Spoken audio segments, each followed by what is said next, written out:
Did you know John F. Kennedy was never supposed to be president? Another U.S. president lived for years under a name that wasn't his.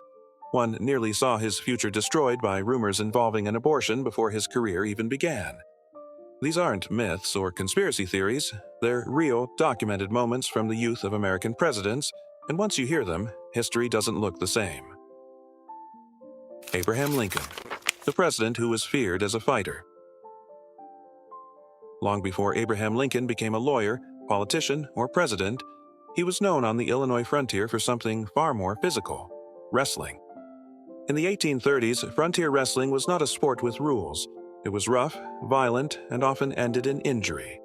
Lincoln, standing nearly 6 feet 4 inches tall with unusually long arms, became famous in New Salem for his strength and balance.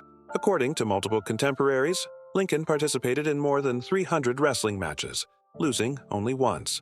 His most famous bout was against local strongman Jack Armstrong. The fight nearly turned into a gang brawl, but Lincoln allegedly grabbed Armstrong's men one by one and threw them aside, earning instant respect from the entire town. From that day forward, no one challenged him again. Decades later, Lincoln would be posthumously inducted into the National Wrestling Hall of Fame as an outstanding American. Did Lincoln's ability to dominate physical conflict help him learn how to control political chaos without violence? Or did it teach him when force truly mattered? John F. Kennedy, the president who was never meant to be. In the Kennedy family, John was not the chosen one. That role belonged to his older brother, Joseph P. Kennedy Jr., handsome, disciplined, ambitious, and openly groomed by their father, Joseph Kennedy Sr., to become the first Kennedy president. Family friends recalled that political conversations always revolved around Joe Jr., not Jack. John, by contrast, was considered fragile. Throughout childhood and early adulthood, he suffered from chronic infections, severe digestive problems, debilitating back pain, and recurring hospitalizations. Doctors privately doubted he would live a long life. Behind the scenes, he also suffered from Addison's disease, a potentially fatal endocrine disorder, carefully hidden from the public for decades. Everything changed in August 1944 when Joseph Jr. was killed during a top-secret World War II mission over the English Channel. His plane exploded mid-air. In an instant, the family's political future collapsed and then reassembled around John. Only after his brother's death did the Kennedy machine fully shift toward JFK, image building, war hero narratives, political grooming, and relentless ambition. If Joseph Jr. had survived the war, would John F. Kennedy ever have become president or even entered politics at all? Ulysses S. Grant, a president created by a clerical error. Ulysses S. Grant entered history under a name that was never meant to be his. He was born Hiram Ulysses Grant, but when a congressman submitted his paperwork for admission to West Point, the name was mistakenly written as Ulysses S. Grant. The mysterious S stood for nothing. It was pure error. Grant tried to correct it. The Academy refused. Either accept the name or lose the appointment. Reluctantly, he agreed. Over time, the mistake became destiny. U.S. Grant even echoed the initials of the United States itself, an irony not lost on journalists during the Civil War. Grant later admitted he disliked his birth name and eventually embraced the accidental one. Without that clerical mistake, American history might remember him under a completely different name. How many destinies are shaped not by choice, but by paperwork? Ronald Reagan, 77, lives saved before Hollywood. Before Ronald Reagan ever stepped onto a movie set or political stage, he spent 6 summers working as a lifeguard on the Rock River in Dixon, Illinois. From 1926 to 1932, Reagan worked grueling 12-hour shifts, 7 days a week. According to his own records, and confirmed by local witnesses, he saved 77 people from drowning. He kept track by carving a notch into a wooden log for every life saved. Those years shaped him profoundly. The job taught him calm under pressure, commanding presence, and how to project confidence in emergencies. Later, Reagan often said that saving lives as a teenager was the most meaningful work he had ever done.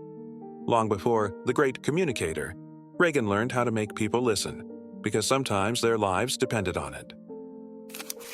George H.W. Bush, the youngest naval aviator of World War II. On his 18th birthday, George H.W. Bush enlisted in the U.S. Navy. By 19, he became the youngest naval aviator in American history at the time. In 1944, during a bombing mission over the Pacific, Bush's plane was hit by Japanese anti-aircraft fire. The aircraft burst into flames. Bush completed the mission anyway, then bailed out over open ocean. He floated alone for hours before being rescued by a U.S. submarine. 2 crew members died. Bush flew 58 combat missions and received the Distinguished Flying Cross. He rarely spoke publicly about the incident, but friends later said it left him deeply reflective and unusually restrained for a man who had seen death so young. Joe Biden, the boy who couldn't speak. As a child, Joe Biden suffered from a severe stutter. Teachers doubted his ability to speak publicly. Classmates mocked him relentlessly. Some believed he lacked intelligence. Biden responded by practicing obsessively. He stood in front of mirrors reciting poetry, especially William Butler Yeats, focusing on rhythm, breath, and facial control. It took years. The experience left a permanent mark. Biden has said it shaped his empathy and emotional intelligence more than any formal education. Even today, traces of that struggle appear when he slows his speech deliberately, something he learned long before politics. Gerald Ford, the president who lived under a false name. Gerald Ford was born Leslie Lynch King Jr. in 1913.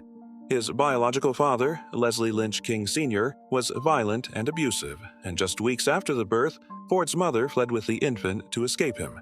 She later remarried a stable and respected businessman, Gerald Ford Sr., who became the boy's true father figure. From early childhood, Leslie went by the name Gerald Ford, but he never legally changed it. Throughout school, college, and even during his early professional life, his public identity and legal documents did not fully match.